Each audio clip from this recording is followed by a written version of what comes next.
Welcome everybody to Security Happy Hour. It is me, Cyber Warrior. You're on CyberWarriorStudios. And look, so I know I had two guests planned over here, but I had to bring in the amazing Eric Bellardo, founder of Rises, to join us today.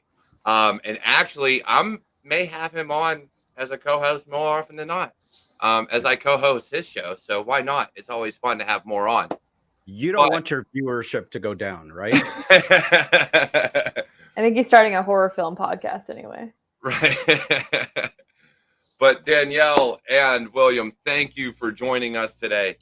And before we get started, look, if you're not subscribed, hit that button down below right now. Hit that like right away. That way you don't forget about it later after you're a few drinks in. And go ahead and let's get in chat. Make sure you have your questions up. I do have 5 giveaways today. 5. Count them, 5. We're going back to Hackersploit thanks to Cyber Supply Drop. Which ones do you have today? I have the Ethical Hacker course and the Nmap course. Nice. So I got to look up how many of each. But yeah, I have those. So we have 5 giveaways.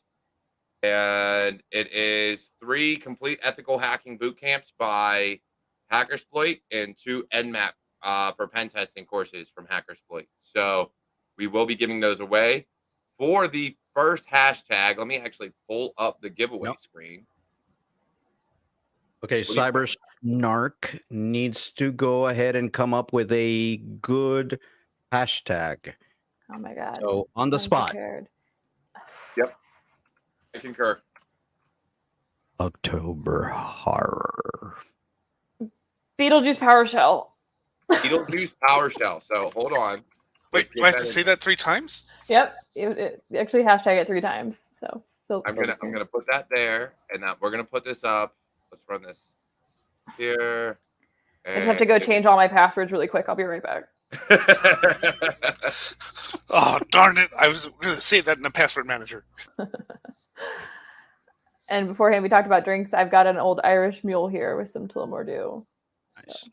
So, all right, everybody, you know what to do on the chat. Is the hashtag to win the first Hackersploit course. And because we have 3 of them, we're going to do the complete ethical hacking boot camp as the first one. Now, this is an interesting show because we have 2 different viewpoints that we want to cover, but they kind of link together. And we're going to start off with Danielle's topic of choice because it's going to lead into the bringing security from zero, as security from zero starts with education. And we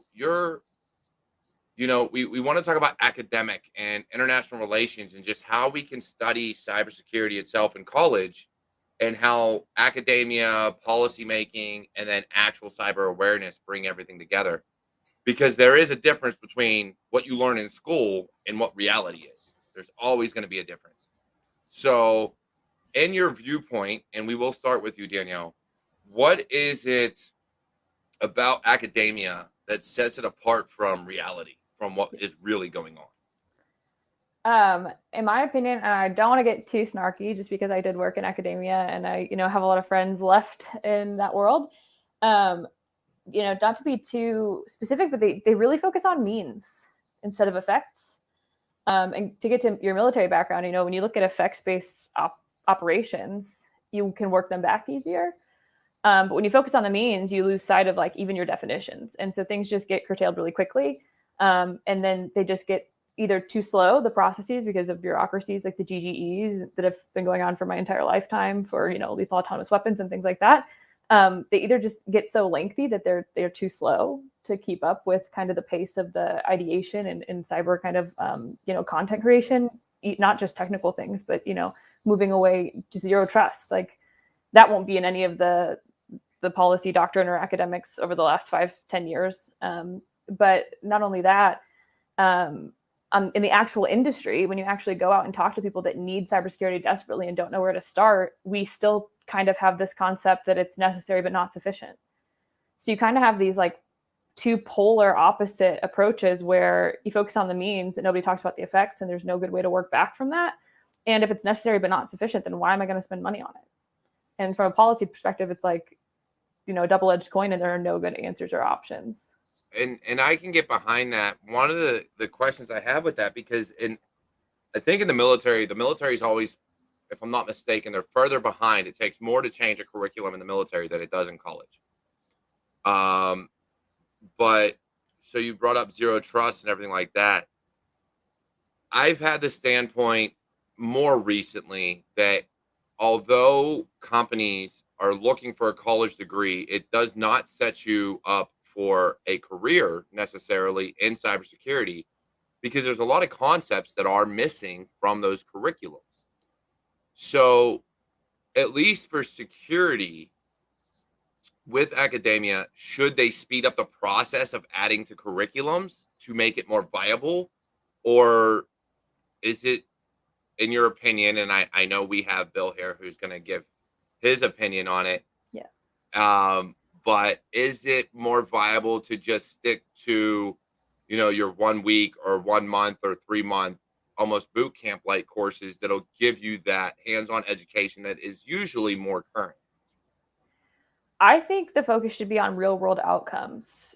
Where I sit on the OT-ICS side, which my career actually started in weapons of mass destruction, and we also miss a bunch of definitional issues there, and we focus on means and not effects, right? Like Kim Jong-un used a weapon of mass destruction, but the scale was so small that it didn't count because of the definition. So if you focus on real world outcomes, then you actually connect the dots between vulnerabilities to bottom lines. And I think that's what's missing in education, is that you have a ton of vulnerability researchers that do a really amazing job all the time. But once that vulnerability reaches an industry or reaches an end user that may or may not have a sophisticated cybersecurity program in the field or in their industry, they don't know how to use it. They don't know what to do with it. And so they're like, great, shake hands until a really bad day happens where it's a little bit too late and you have to go in and do a bunch of IR work and hire really expensive consultants and, shed load, as we like to say. There's really no way to connect those dots. And so that would be it for me. And some of it's business and some of it's, some of those like softer skills, but they matter, right? Like if you can just talk vulnerabilities all day and I can't understand why it matters, then you're wasting my time. Right. And that's a big thing, is being able to get across, why it's important, why this matters. And one of the things with a lot of my clients that we've talked about recently is, you can have lows, that's okay, but you tie this low vulnerability to this low vulnerability to this now medium vulnerability. Yeah. Now we've got a problem, because now this, and this link together, and now it becomes more critical mass. Yes. And that's one of the big things that I think is missing, at least with my education and what I had learned, years ago, versus I don't know what's in academia to this day. So I don't know if it's more current or not. If you zoom all the way up to like the international relations and international policymaking part of this, that problem is so far removed from reality, because I've actually worked like for a couple of government agencies doing private research, and I wrote up some case studies about potential things like you just said, like vulnerabilities that kind of stack or worst case scenarios based on like critical interdependencies and critical infrastructure. And they're like, this is too hypothetical. So even if there's again two ends of this coin, like even if you walk them, hold their hand and walk them to the worst case scenario, there's almost too many technical steps in between, and you lose them in the jargon, and it's too hypothetical until it happens. And that was last summer, and at least one of the cases has happened already. So, Bill, what do you think? Well, it's funny. I'm listening to this talk about the this is never going to happen, and of course the phone rings. This is never going to happen. And we have people who are going, this is never going to happen. And we're basically telling them these stories in my real world, in my day job. And they're, this is never going to happen. And then it happens. And I want to go, wah, wah, wah. It's that, wow. Now, that's one of the things I think, you mentioned education. And I think education depends. And I've taught for a lot of places over the years. And I've taught for places where I got a canned curriculum. And actually I finished a class up this week where I had a canned curriculum.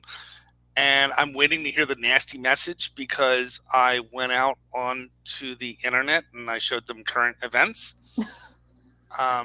Because I thought they needed to know it. And I'm waiting to hear the nasty, like, well, we don't want to pay you for this class. But, you expect me to talk about the software development lifecycle. Well, of course, I'm going to have to show you what's new today. I'm going to have to talk about the breaches today. Now that's Right. one thing I think. I teach, and I've been teaching now for like over 22 years now, like a long time.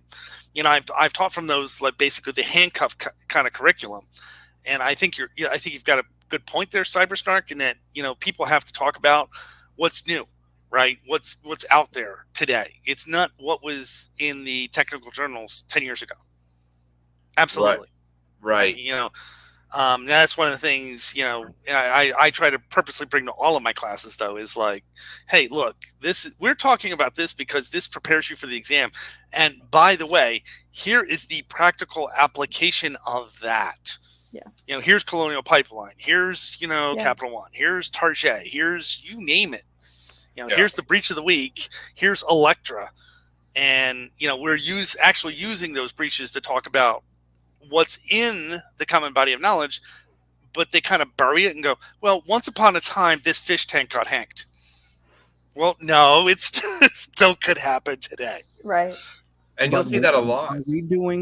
Are we doing a disservice to the people by just informing them about vulnerabilities without kind of measuring the risk level to that vulnerability? Yes. For instance, we can go out and say, you have an SMB V1 vulnerability. Well, I'm using Linux, or I'm using some other. I'm not using that particular vulnerability in my environment, but you're here hyping it. Mm-hmm. And we do that a lot in this industry, where we hype something where, there's a brother version. Yeah. Yeah. So before we go further, because I do have so many giveaways today, I've got 5 entries so far for hashtag Beetlejuice PowerShell. So let's go ahead and throw some more entries in. I'll give you 3 more minutes to do it. So hashtag Beetlejuice PowerShell. And if you're listening on podcast, maybe tune in live on YouTube, Facebook, Twitter, or not Twitter, Twitch. And you'll be able to get some of these awesome giveaways too. So 3 more minutes. But, I look at that, and I look at, even in certification curriculums, I find there's a problem. And part of me says it's a problem because it's not a common operating system anymore. But part of me says it's not, because it's still out there. And that is MS-08067, which is one of the most popular vulnerabilities and exploits used to date in CEH and some of your early SANS training and things like that, to get your hands on Metasploit and just know how this exploit works. Mm-hmm. And I get frustrated because I'm like, I'm not even using a current operating system. What the hell does this have to do with anything? But at the same time, you've got a lot of companies out there. And this is, again, we're going to talk about building security from nothing. This is part of the problem, where you got companies that they used old technology, or it may have been current at the time. I doubt it, but maybe. And now they're stuck on it. So if they're stuck on this older technology, these exploits that we learn in college or boot camps or whatever are still valid when they shouldn't be. And I think that's also an issue, is us as professionals want to say, oh, this is not important. But the reality of it is, when you get in industry, some of your XP and Vista exploits are still very valid. And it's unfortunate, but it's true.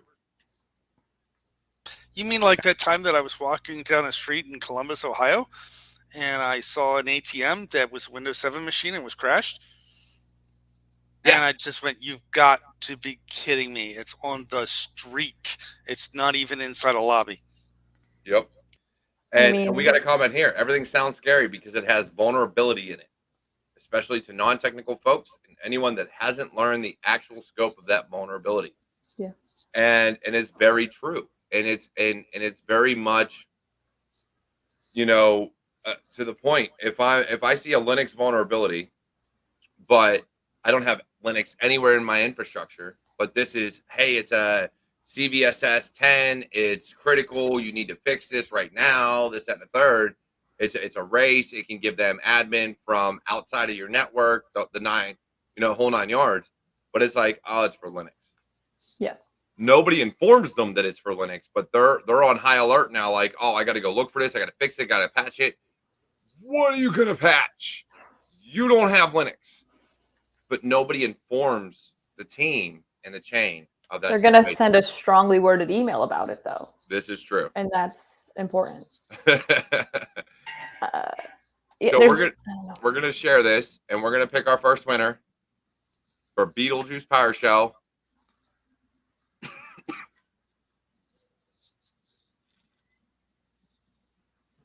Going. Says. And Shiny Buttons wins. I know her. Yeah. I think we all know her. So, hey, Shiny Buttons, I will be sending you that code. Shoot me a message on Discord or Twitter or whatever. Let me know and remind me.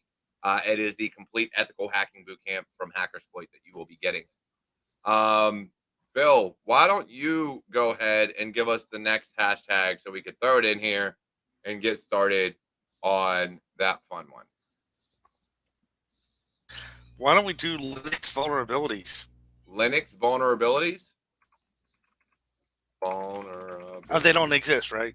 Because it's Linux. Oh, That's perfect. Oh man, we gotta hide that. We don't. We gotta hide Linux. I thought you were going to hide Bill. Hey, I've heard worse.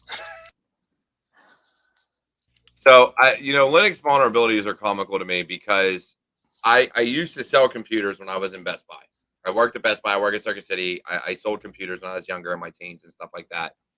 And, looking at this, I had people that came in and were like, hey, I want a Mac because they don't get viruses. Or I'm going to put Ubuntu on my computer because there's no viruses out for it. And I would legitimately sit there, go on to Google or whatever was available at that time. It was probably Google. I mean, I'm not that old. And I would put in viruses for Mac, for Apple, viruses for Linux. And it was amazing because they'd be like, well, wait, what do you mean that's like 5 stars or 5 evil faces or whatever the site I was looking at? I'm like, easy, because there's malware out there for it.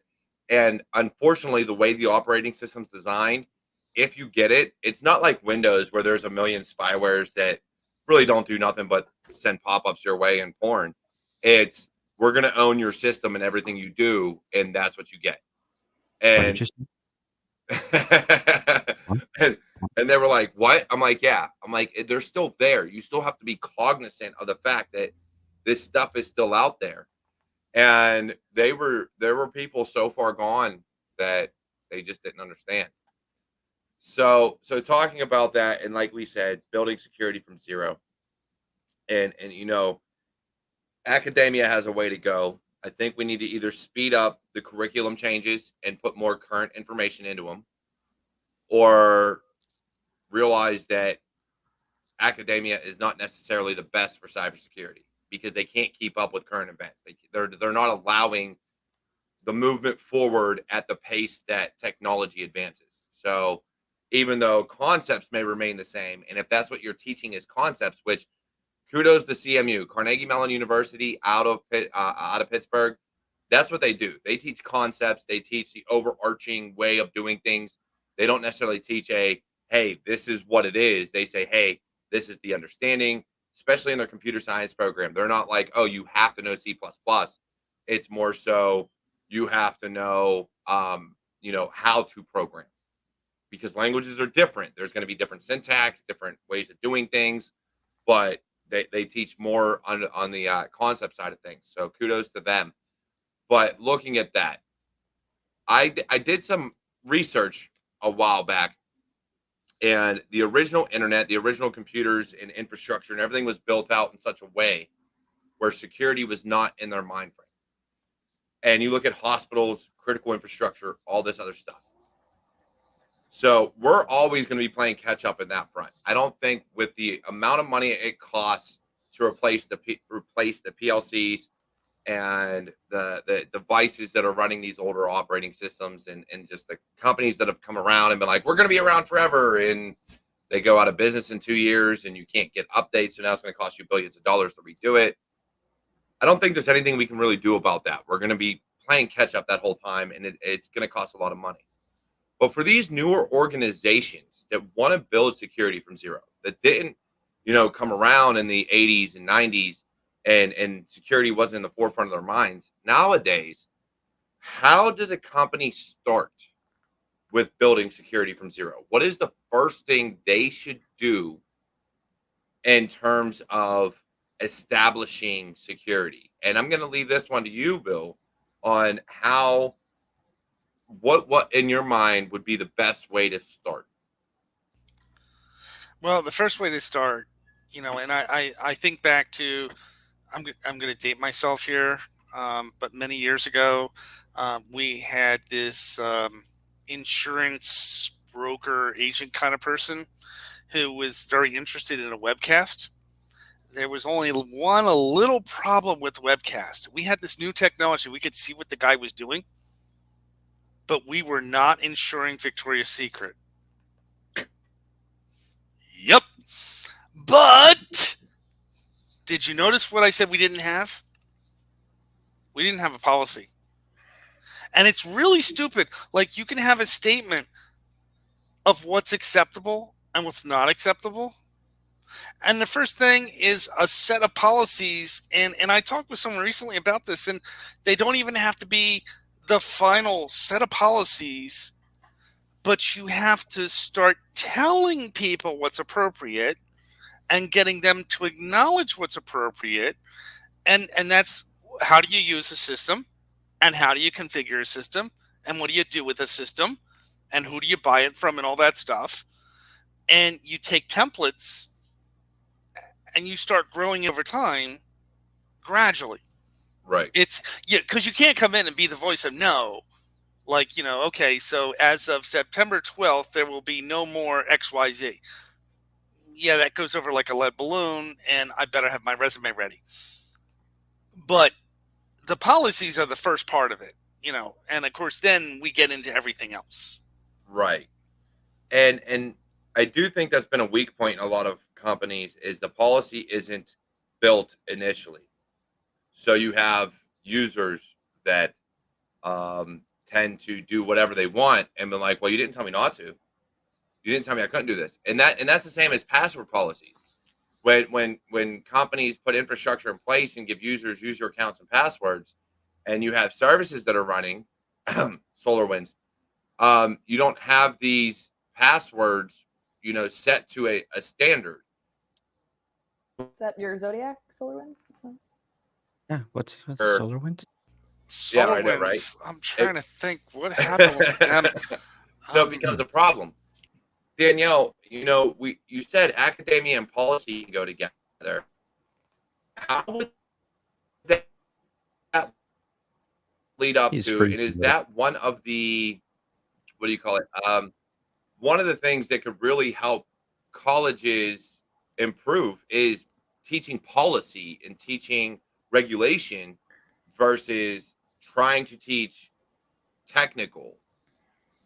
Okay. So yeah, in the comments I mentioned, you froze up a bit, but I think I caught your question. On the technical side, I'm a segmentation freak, and I know it's like the least sexy thing, but people overcomplicate it all the time, and you don't have to segment just based on networks. You can do segmentation in a whole host of ways that are creative and unique and cost effective. On the non-technical side, a little bit of what Bill was saying, but kind of a step removed, is I actually think psychology is what's missing from the conversation, the ways that humans work. You mentioned your Best Buy story, and I love that because that's human nature. And I think that's what we forget when we move from like technical cybersecurity to the real world outcomes piece. Earlier, we were talking about, when you're screaming about vulnerabilities, you get desensitized because you're human. When you're screaming about anything, you get desensitized about it. But what really works is like breaking down the jargon, having people actually understand the words that are coming out of your mouth. That's a psychology thing. That's not a policy thing. It's a psychology thing. And telling stories. Like, I can't tell you how many people I know didn't get vaccinated until they heard of somebody they cared about getting sick. Like, it's a psychology issue, a jargon issue, and things that you can overcome with storytelling. And then back to the way that the computers were built, I just wanted to ask if anyone's read The Cuckoo's Egg, because that was my aha moment for the way that things were built, and it's one of my favorites. So that's my plug for old school books. I love old school books.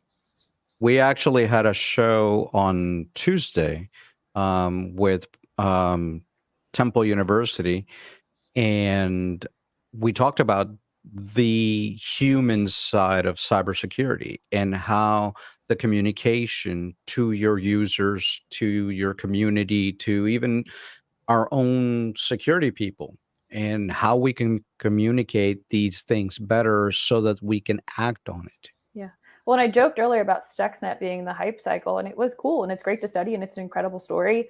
But working in ICS, if you go to talk to like a small local utility or water utility, which is the number one important, critical infrastructure in any city, they're like, well, we're not in the Iranian nuclear program, so why would we be targeted? And it's really difficult to say, like, I don't know why somebody's going to pick you, but it might happen. And that's why you go straight into effects-based attacks and outcomes rather than the means or the motivations. But Stuxnet's my big one because it's so desensitized. Like nobody's going to put themselves in that bucket, right?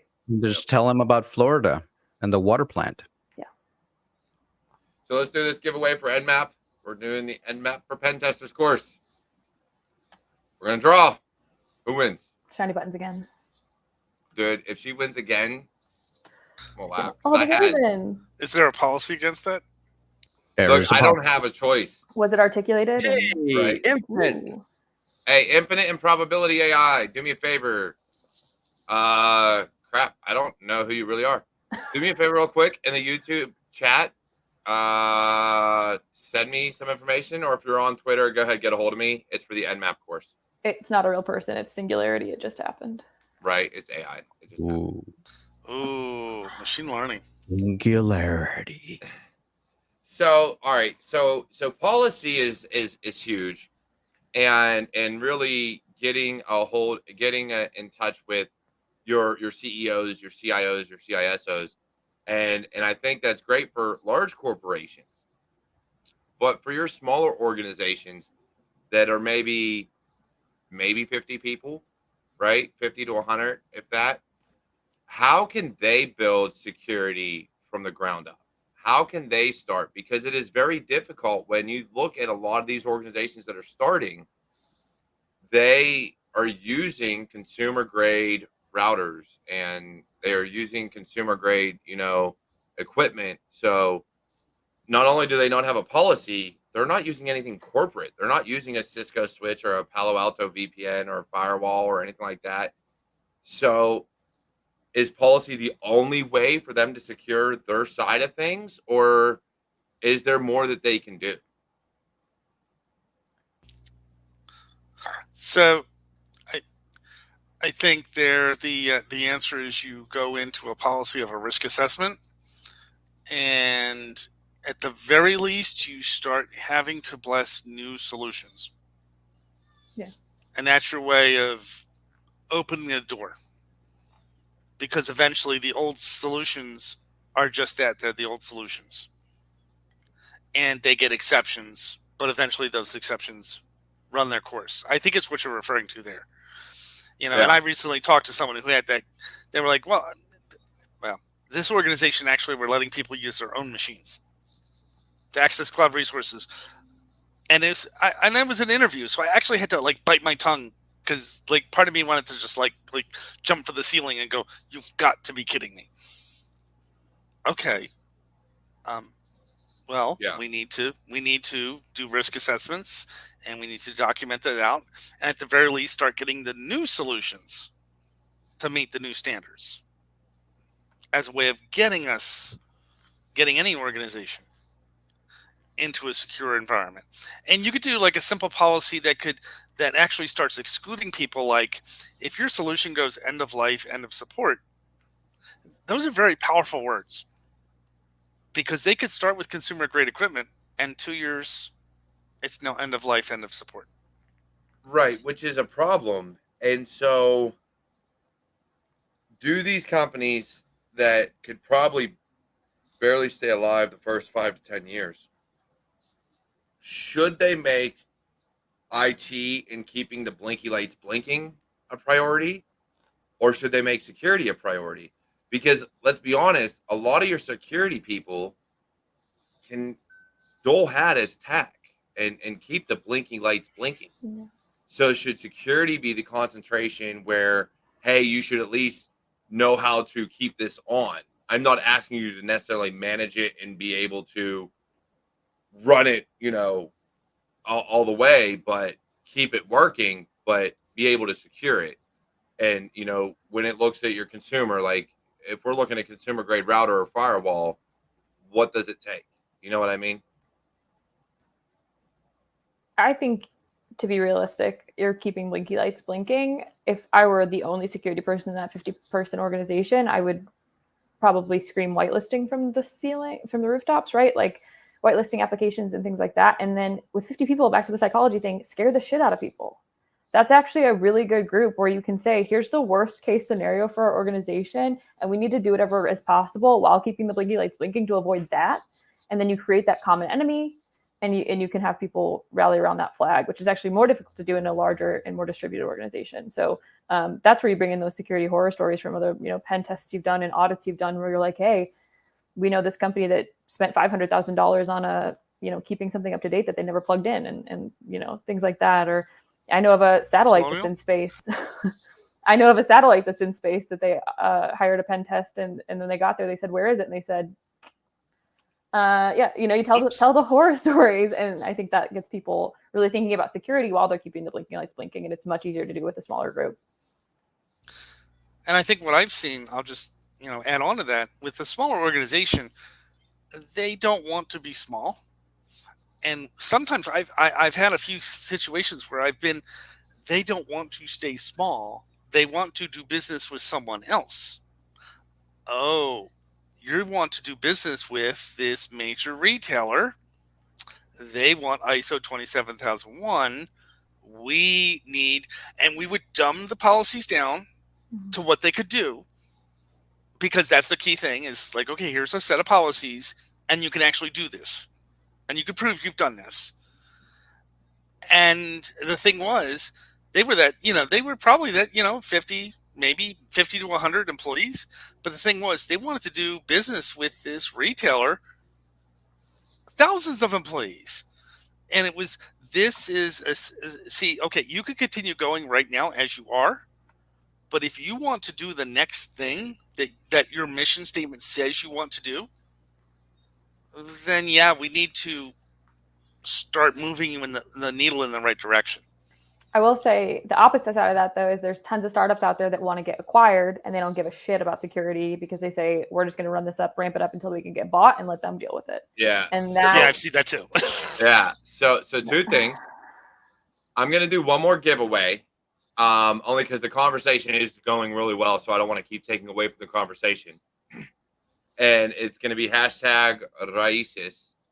So we are going to use Eric's foundation which is now a nonprofit organization, 501c3 qualified. And so congratulations, Eric, on that. We are going to use that hashtag. But before I bring that up, I do want to talk about Studio Sex, and I'm going to step away, Eric, and let you handle this. Has commercialization of cybersecurity products made cybersecurity harder for the average small business, or does it funnel them to software as a service? And if so, is that 100% a good thing? So I'm going to step away for a second. Eric, go ahead and see what feedback you can get. What feedback I can get from these two? Wait, Yeah, this one?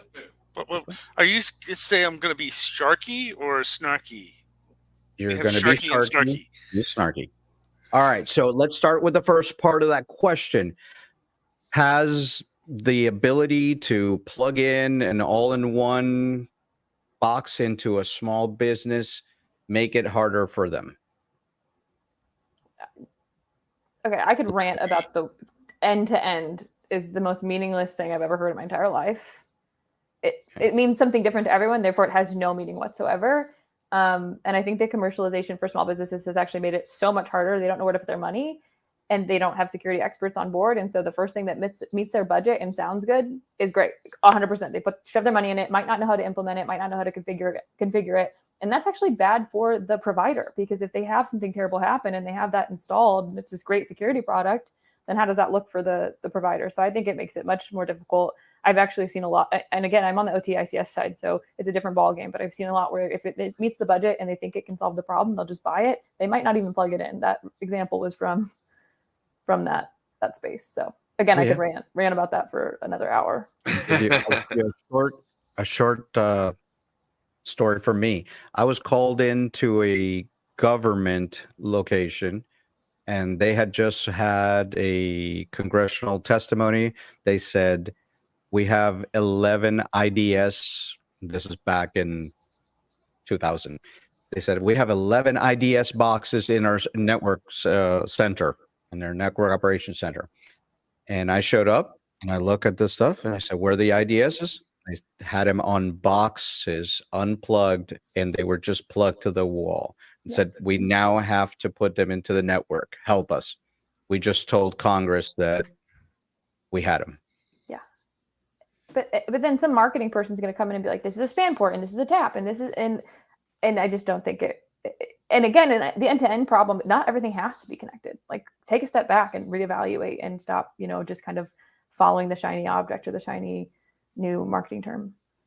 Yeah. And my problem with this situation and looking at this question has a lot to do with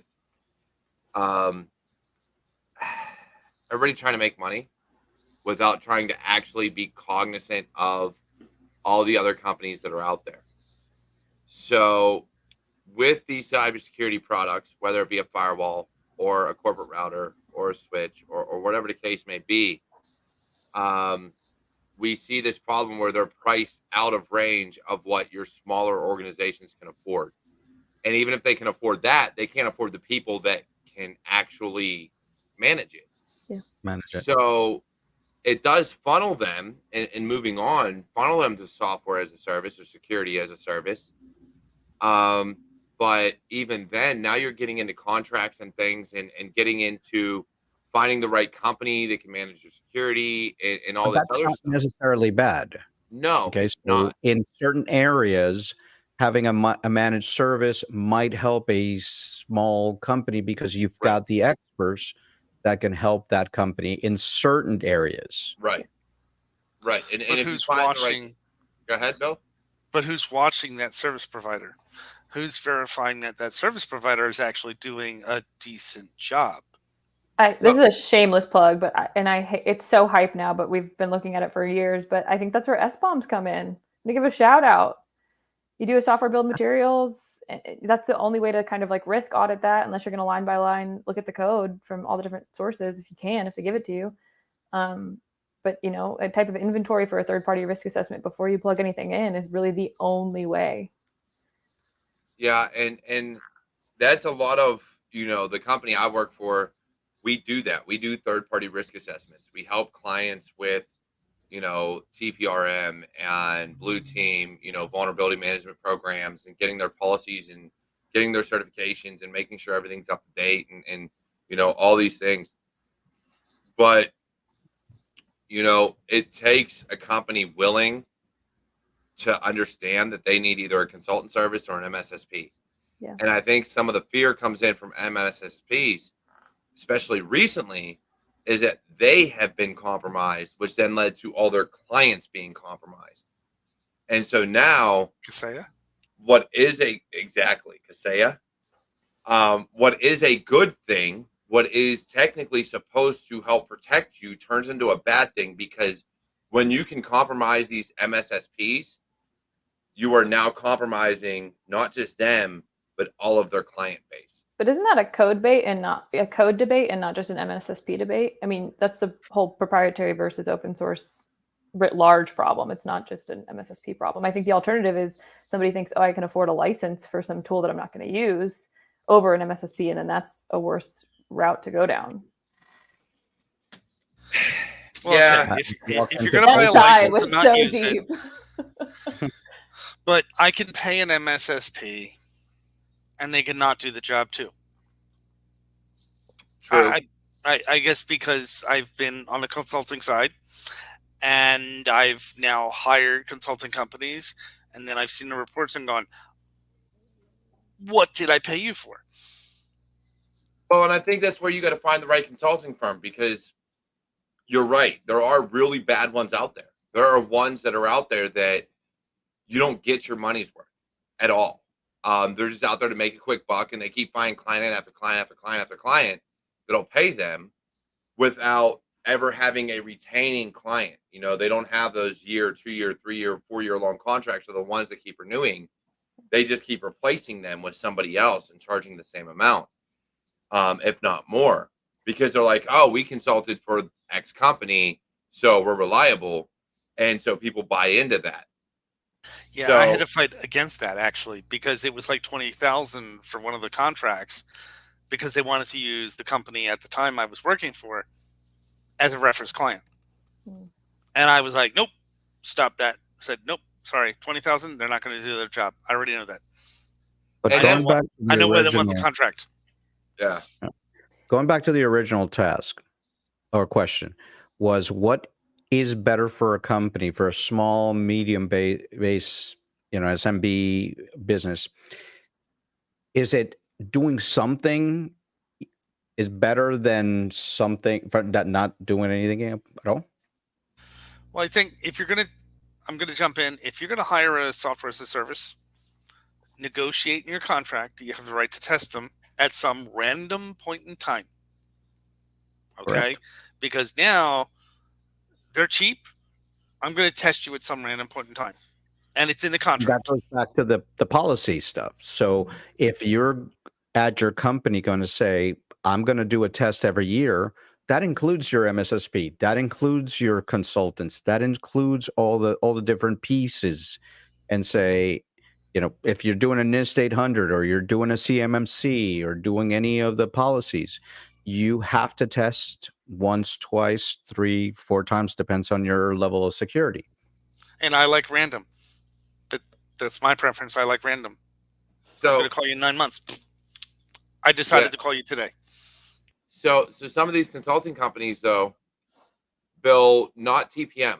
So it's, you pay for a year, and you can call us whenever. You can ask for whatever. You can ask for support for whatever.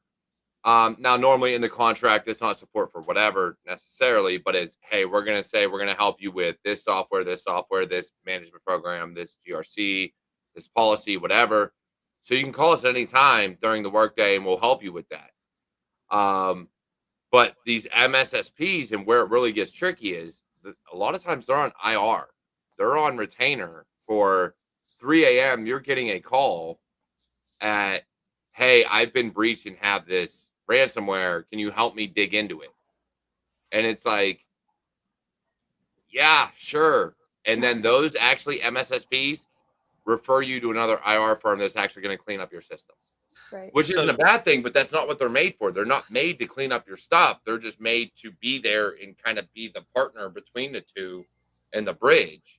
That's a whole other really interesting question, though, is that the scalability of MSSPs writ large, right? Is that the future? Can they have enough people? If you're talking about training and hiring and kind of bulking up, and the answer is no, to a certain degree. Again, ICS and OT, like the scalability is wild. Like there's no way you can get that many people, especially if on you're call at Yeah. all times. Oh, NERC and But you get really, really in the weeds on the contract. And I think that what we're kind of dancing around is that there need to be better communication and milestones like built in, because a lot of the times contracts fail because the scope is wrong. The client asks for the wrong thing. They don't like what they're getting because they didn't ask for the right things. And then 6 months later, you tell them what they actually wanted from you. And then you give them what you know that they wanted from you, but you didn't have that, authority over the contract from the beginning. And so you have to have more touch points. And that's another people factor.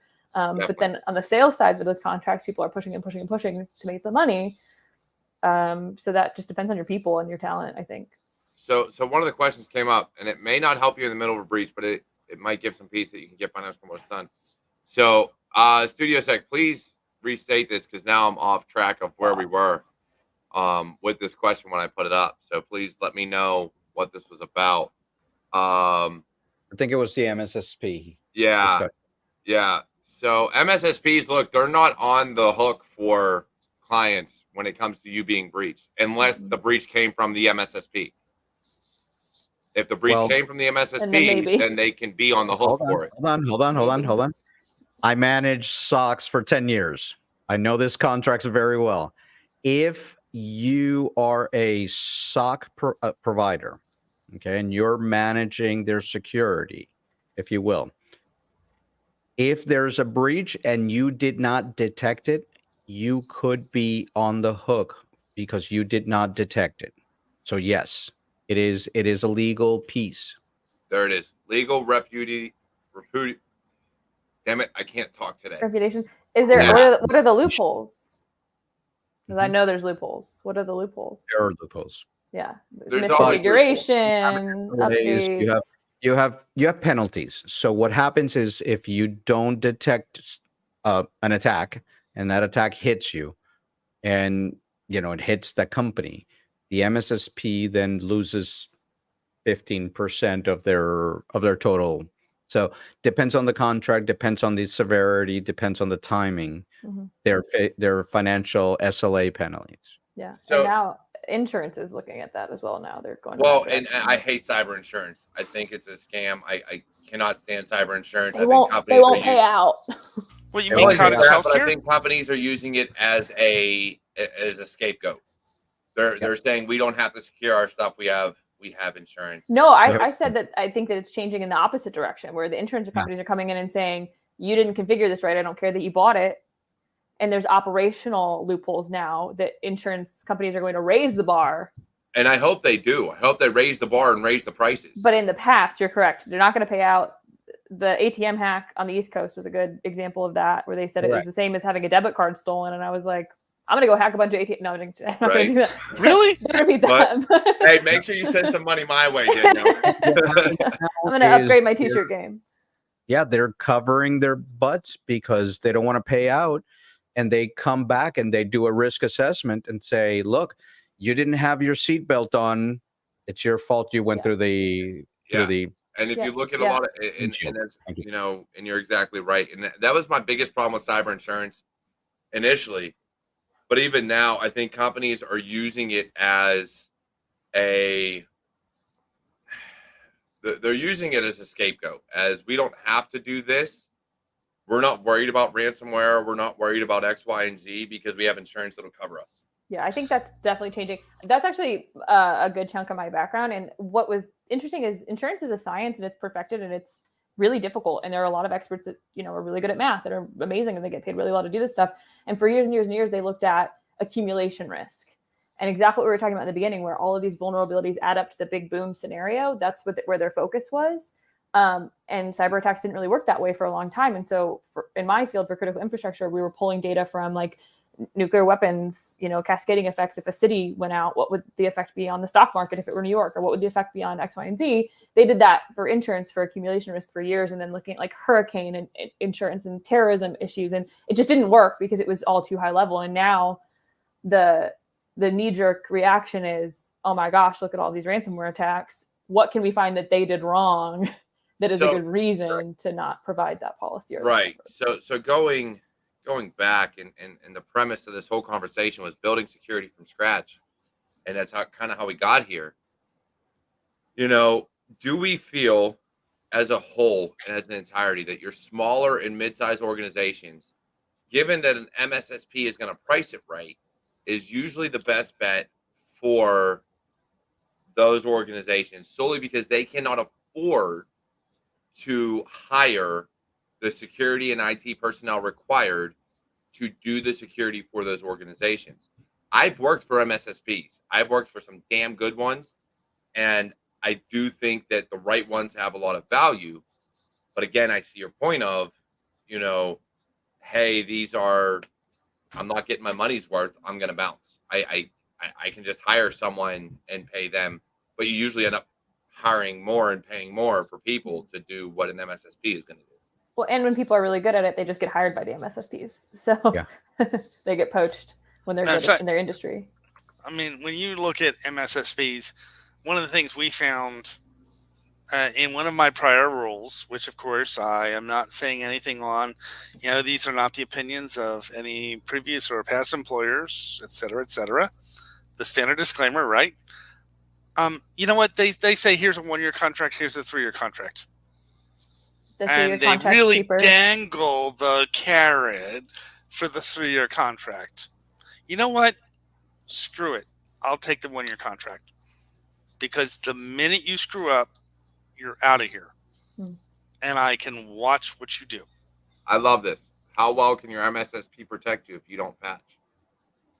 Yeah, the other thing, what's its scope? the reputation piece we were talking about, where a consulting firm only has 1-year clients. I think that same thing goes from SSPs. I mean, you have to do your research. You can't just pick something based on your gut reaction, and then it's research and relationships. So like once they're involved, you have to embed them. There's got to be so much work that goes into it. It's not just a checkbox where you're like, yep, we have an MSSP. Here's their phone number. You have to make sure that things are configured right. You have the visibility and all of those things, and but you also have to know what to ask for. And I think that's the gap. So like I'm all for MSSPs, especially for small companies. But if you don't know what to ask for, then you can. I don't want to say get taken advantage of, but you can get ignored because they don't know what you need. I mean, there's just a lot of communication factors in there. And I'm gonna touch on that here in a second with the old company I used to work for. Before I do, go ahead and we're gonna put this up. We're gonna do the last drawing, and whoever wins, if you won before, give it to someone that needs it. Come on, Panda. Here. This is for the ethical hacking. So this is for the ethical hacker one, CyberDom. I should have entered. Right. Get a hold of me. If you won before, please give it to someone that needs it. What is Nmap again? Get the Nmap chance out. again? What is CyberDom? Nmap? Really, Eric? So as for the complete ethical hacking through Hackersploit. But yeah, so I worked for an MSSP back in 2018, 19. And we had a client come to us who had a pen test done. And they were complaining because we didn't send them any alerts during this pen test. And I was like, well, I wasn't notified of any pen test, but okay. And as a senior engineer on the team, I configured roles, I configured alarms, I did all that. So, so our analysts did a lot of it, especially our senior analysts. But the problem was this particular client wasn't working with the analyst to truly develop a good rule set and alarm system to know what they wanted to be notified on. The other problem was this pen tester never got in. They did a lot of brute forcing, a lot of password spraying, a lot of things that knocked on the door, but never actually made their way in. So I had to inform said client, hey, if you want me to alert you every time there's a brute force password spray or Nmap scan, you're never going to see your email. You're never going to see it because it happens all day. I will show you right now how many times a day this happens. We don't alert on that. We don't send emails for that because why? That you'll never see your inbox. It'll be constant alerts. Yeah. And he was like, well, I was like, look, I will say this needs tuned better. There more needs to be done, and your security people need to get on the phone with our analysts and actually configure this better. But what was done via the pen test report, we never would have alerted on in the first place. You would have never seen a single email. I was like, or else you'd never see an email in your life because your whole inbox would be full. Yeah. And I think that's something clients don't understand and something companies don't understand is that even with a good MSSP, if you don't reach out, a lot of times they're so busy, they can't reach out. They don't have the time. If your security isn't a priority to you, it's not a priority to them because they can only do so much. These clients build up and they can only do so much.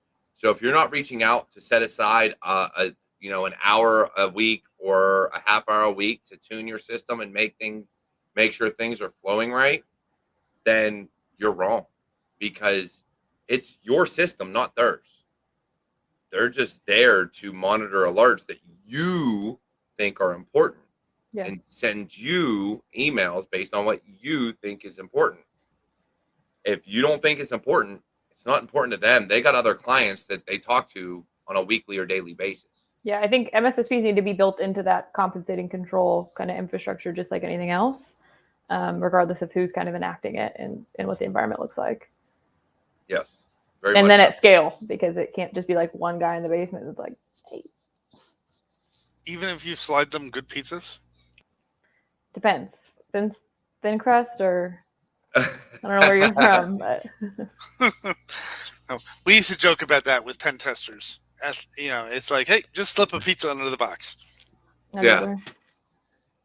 Pen test is a whole nother topic because you talked about that, Bill, in the email you sent me about how clients and companies, I say clients because I'm a consultant, but companies in general, for regulatory purposes and things like that, they want to have pen tests done, or they need to have pen tests done on an annual basis, or whatever the case may be.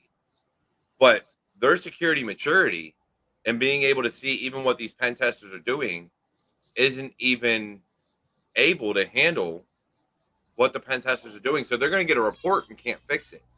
So back to building security, should you build your blue team first and your actual, whether it's an MSSP or an internal team, should you build that first after your policies? Can they read the report? Well, the small organizations can't. Yeah. They can't.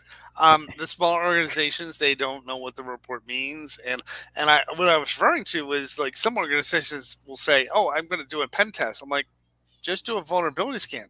Yeah, it's so much cheaper. Mm-hmm. Yeah, and then fix the problems, and then let's call the pen testers in. I called it the consultants with the capital CON. Yeah. The Snarky, you got it. Consultants. Hey, I am not a con artist. I'm not either. Damn well, okay. And pen testing is fun. I mean, that's the other thing. Like, people enjoy it. It's not kind of a regimented experience. Pen testing is fun. I just hate writing reports. It. I love writing reports, and we didn't even cover that. And that goes into the academic piece. If you're not a good writer, you're never going to be able to articulate jargon in a way that people understand and care about. And that's why I said you have to scare the shit out of them. Sometimes I just scare the shit out of people. They go home and they can't sleep at night. I'm like, that was my goal. Fear, uncertainty, and doubt. Bud. No, you can't do FUD. Like, although sometimes you could be blunt, like your mainframe is not running a current version. Please in the box fix it. Period. Yeah. But again, you look at it, and like I said, we talked about PLCs and companies still running Windows XP and Vista and 7. All these operating systems that are out of date. And read write. That's it. That's all they need. Yeah. But, you still have companies out there that are allowing everyone read access to their entire programming key still in their turn to program. Yeah. I mean, it's not just them. I just wish that this was a story happy hour, because it's also about leveraging control and power. And when I worked in WMDs, the United States still turned over their uranium and plutonium counts to the IAEA on a CD-ROM. At least it was a CD-ROM with malware on it, right? At least it was read-only. But again, there were all these talks then to move that to the blockchain. It was there needs to be central control of things. Sometimes there needs to be power. Exactly. It's always the story. When I was at DOE in 2000, they're still pushing. They used something else. Wait, the floppy 1.44 megabytes? Well, but it was a stack about that big. I was going to say, it'll take you about 1,000 floppy disks, 1.44 meg floppy disks these days to install any operating system. But you need central authority sometimes, is my point. There's a reason that it exists. And people have authority and autonomy. There should be. And I just get frustrated because newer companies, newer organizations within the last, I'd say, 5-10 years, if not going back maybe 15 years, should have security as their mindset, should have security as something that they are built around. We're not talking the 80s and 90s where security wasn't even a thought. You've had Stuxnet, you've had all these other breaches, Target, Home Depot. We can go through a slew of them. that have happened, and you still see organizations get stood up, 50, 100, 200,000 people, and security just is not in their frame of mind. Yeah, It is I was make the blinky lights blink and make me money. And I that's was in all the it OPM breach and they have yet to pay off my student loan debt. And I'm like, daily, why? Why haven't they absolved me of this is. Right? burden? I was in that breach. Like you had I one laugh. job. You had one job, pay off my Right. debt. It I just laugh didn't because happen. I laugh. My wife always worries. And I'm like, look, there's not a breach that can happen that's worse than OPM for me That's true. because I have a security clearance and they have all my data. The best Like, part is they- I never used that clearance. I never went to that job. I did. I was in the Army and the Air Force. I used it. It happened. But that kind of goes back to the jargon thing, and we also get a little cocky in this field. And I think, Yes. you know what I mean? Like having a security mindset and security maturity and all of these like topics that we throw around. Like at the end of the day, if you can convince somebody to avoid the worst case possible scenario for their organization, their business, and their bottom line, that is security. So if you can talk about that in a way that, you know, maximizes the utility of their policies and protocols and data, then you are going to get the contract every time and you're going to be most successful every time. But it's not like, do you have a security mindset? Do you have a mature security posture? Like those are still jargony words that are not technical, that people are like, yeah, sure. You're like, it's like at the doctor. It's like, do you eat fruits and vegetables? And you're like, uh-huh. You know what I mean? And then you go to McDonald's on the way home. Like you have to be able to like level with people and say like, what is the worst case scenario for you? How do we avoid that by a cyber effect? Yes. Computer effect. Like you just have to level with people. And I think that that's something we walk away from. And like we get super cocky about it. And to Eric's point, it comes down to soft skills. It comes down to be able to talk to people and being able to get your point across in such a way that doesn't make you feel like it doesn't make them feel below you. Yeah. You have to be down on their level and get your point across in such a way that A, they understand, and B, they're willing to go to bat for you and be like, you know what? That makes sense. Let's do that. We can tie that right back to You're making education, fun of the my beginning height? of your conversation, whereas like every one of us, I think when we were learning have been made to feel this big, this small. And like when I was in politics, I pronounced Belarus wrong. I said Belarus. And somebody like laughed in my face. And I was like, or in the Army, they make you feel that small at every school you go to. Right. But like if you don't do that to a client, you're already like 90% ahead of the curve. Are you making fun of my height again? Huh? What? Look, Sorry, Eric, I don't have height? to make fun What? of your height. We all know you're short. It's okay. I'm a tall lady. You know, I won't ever look down on you. 5'4", maybe 5'4". Damn, I almost got a foot on you, Eric. We'll talk later.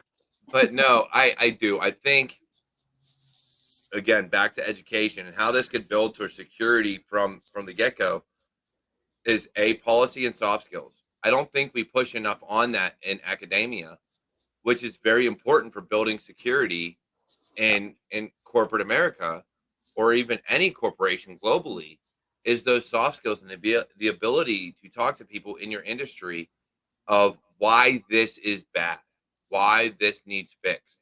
And it's not always, oh, it needs fixed because it's a critical. It needs fixed because if this happens, you're going to lose X amount of dollars.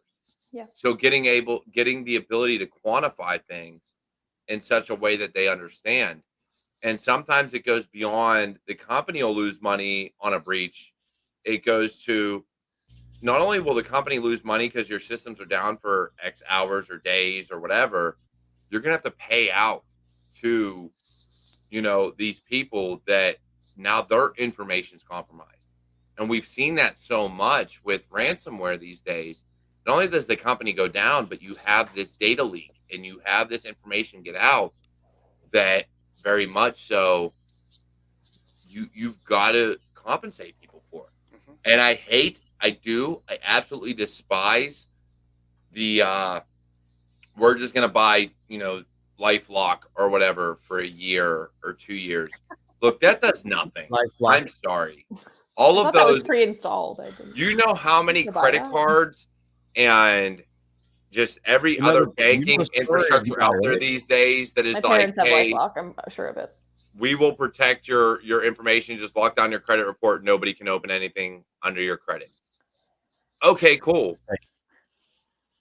Do you know that the guy that owned the company that Oh, it's did that so whole funny. thing about here's my social security? Yeah, He he got put it owned.